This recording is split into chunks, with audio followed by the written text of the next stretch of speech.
kulikoni?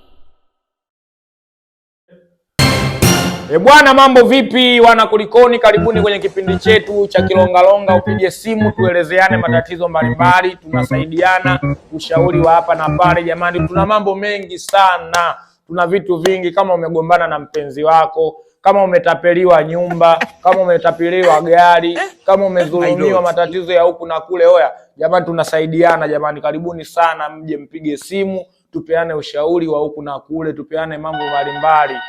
Naona tayari pashaanza kuchangamka, simu ndo kama hivyo jamani zinaingia. Ngoja tupokee tuendelee na mabalaa mengine.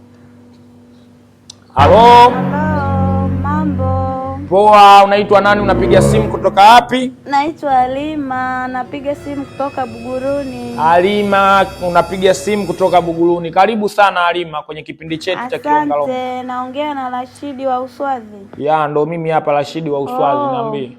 Wow, nimefurahi kuongea na wewe. Nakupendaga sana we kaka.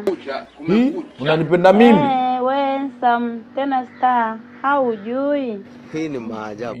Mimi na wewe msamu. Yaani wewe dada wewe jamani. Mimi wewe.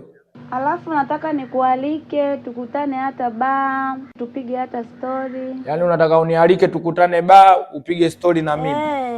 Utakufa vibaya wewe na kuhurumia. Yaani nyewe wanawake mna mambo mengi sana. Yaani katika maisha yangu mtu ninaomuogopa mwanamke. Mwanamke ana vitu vingi. Kwa mfano kama hivyo dada yangu unavyoniambia unataka unipe ofa, uniitie mimi bar. Hiyo sio ofa, hiyo mimi naijua hiyo.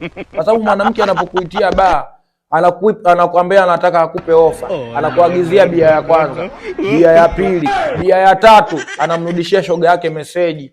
Shoga yangu nirudishie meseji, baba mama anaumwa, mchango lake.